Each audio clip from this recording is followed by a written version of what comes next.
Hello my fellow investors and welcome back to another earnings report video. Today guys, I want to take a look at the company Walmart because, well, they just had earnings, and guys, Walmart is one of those companies that they pretty much, well, they're essentially like the heartbeat, I guess you could say, when it comes to, I guess, kind of getting the pulse when it comes to the US economy, right?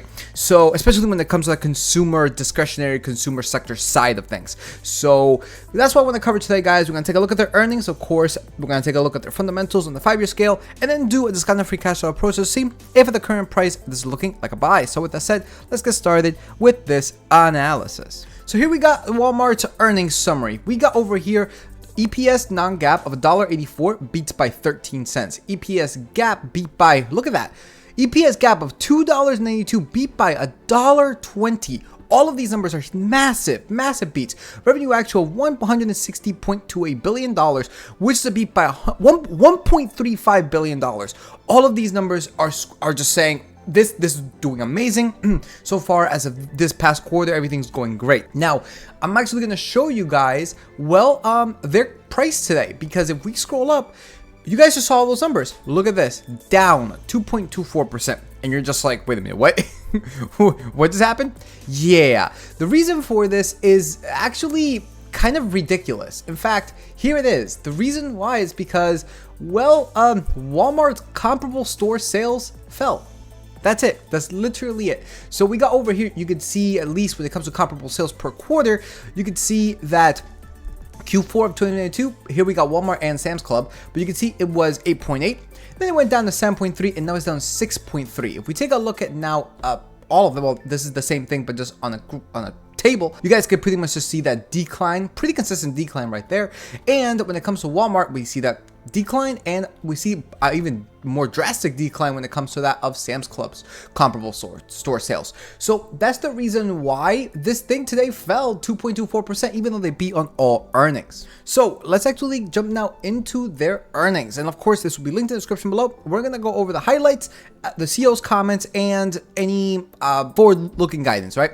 So we got over here, when it comes to the highlights, consolidated revenue of $161.6 billion, up 5.7% or 5.4% from a constant currency. Right there, guys, it's already up on a revenue perspective. Consolidated gross margins rate of 50 basis points on lapping elevated markdowns and supply chains costs, partially offset by ongoing mixed pressures in grocery and health and wellness. Consolidated operating expenses as a percentage of net sales grew 33 basis points. Consolidated operating income of $500 million or 6.7%. Adjusted operating income of 8.1%.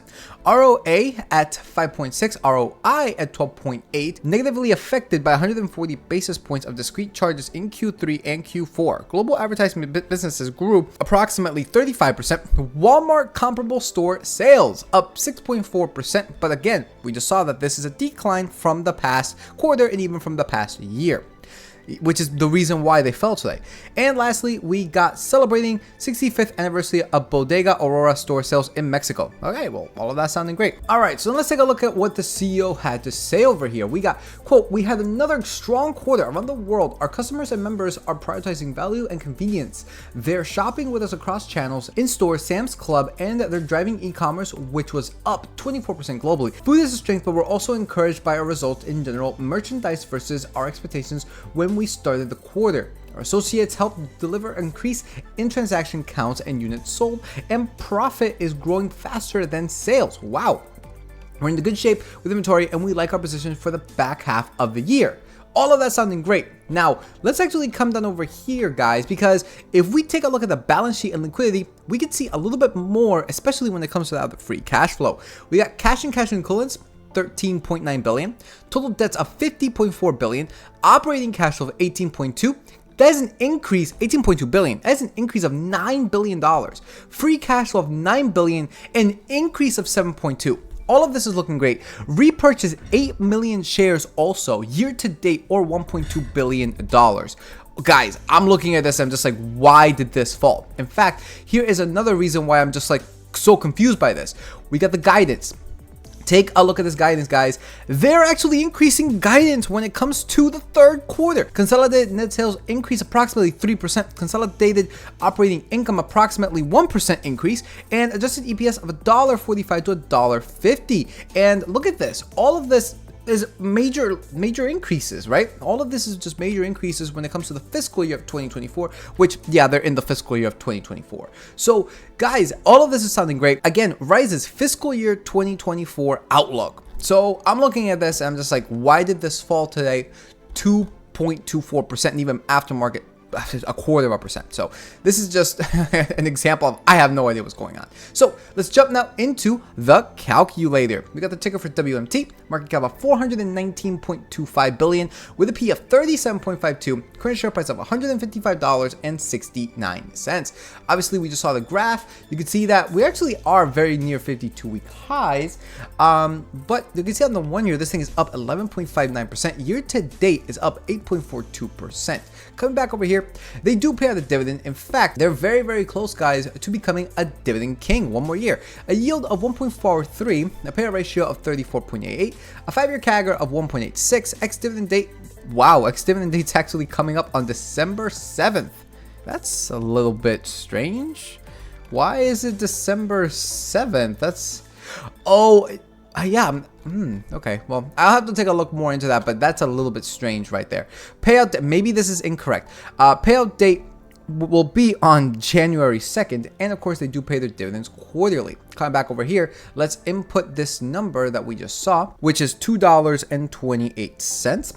And we can see that they pay out $6.14 billion in dividends every single year. And after this is paid, as of their 5-year average free cash flow, they are left with $10 billion. Last year's free cash flow is 5.8. That's a decrease. But these overall payout ratios are looking really good, 51.24 and 37.98. All right, so let's take a look at now their fundamentals. We got 5 years ago of 6.67 billion, 1 year ago of 11.68 billion. That is an increase of 75%. You can see a massive jump from 5 to 4, kind of consolidating during COVID, 3 and 2, which is surprising, and then coming down. However, we just saw that their revenue is so far increasing. So I'm going to have to give this, obviously this is the net income, but I'm gonna have to give this, I would say, at around maybe like a 60%. Mainly because, well, a lot of stuff can happen, and if we go into a much further, I guess, high interest environment, things will get a lot worse. But then again, Walmart is one of those companies that actually would thrive when it comes to a high interest rate environment. All right, looking now into the free cash flow. This one is surprising. This is a massive decrease. 5 years ago of 17.41 billion, 1 year ago of $12 billion. That is a decrease of 31%. And we just saw over here that so far this quarter, they're up to $9 billion. So they're already kind of there to that of their 1 year ago value. Now, their fiscal years are a little bit weird. Nonetheless, though, they're about $3 billion away from reaching the 1 year ago value. Still, there's a massive decrease of 31%. Outlier here 3 years ago during COVID, but that could be easily explainable. This graph is technically decreasing. Average free cash flow, we got over here $16.16 billion. I'm gonna have to give this guys a terrible grade. I'm sorry, but this is like a 30%. Looking now into the revenue. Looking at this, we got 5 years ago of $514.41 billion, 1 year ago of $611.3 billion, increase of 18.83, and this graph looks absolutely beautiful. It almost hits it every single time, like the trend line hits the graphs almost every single time. Actually, I don't think it's almost, I think they do. And because of this, well, this is an easy one. This is just a 100%. Really, really good revenue. All right, when it comes into the total liabilities, we can see consistently increasing from 5 to 2.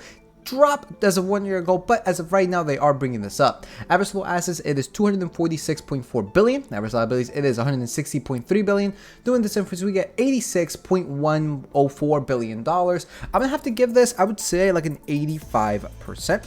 Looking now into the cash flow minus the liabilities. Well, their cash flow has been decreasing, so it's not surprising that this thing is consistently decreasing. But actually, it's not consistent. 4 to 3 years ago, slight increase, but aside from that, guys, it really isn't that good.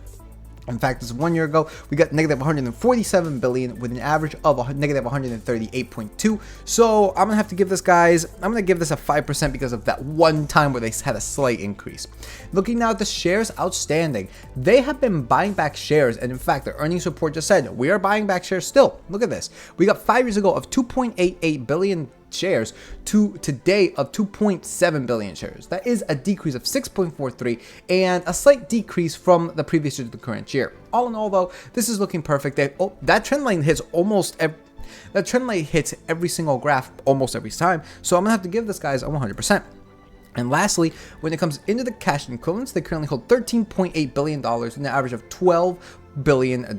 Overall grade, well, net income of 60, free cash flow 30, revenue 100, assets minus liabilities 85, cash flow minus liabilities 5, and shares outstanding of 100%. Overall grade of 64. So I'm looking at this and I'm just like, yeah, okay, it's the free cash flow that they have a problem with, but all in all, man, it really isn't looking too bad, right? If they fix that free cash flow, this one will also get fixed. So 64, almost 70.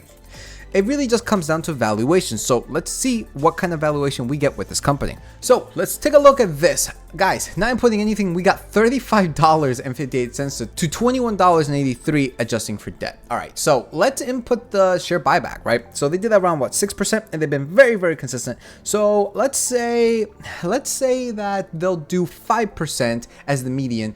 Let's go down to 3 and then let's go up to 7, right? 3, 5, 7. Now for the revenue, this was going to be interesting. Seeking Alpha is telling us around 5%.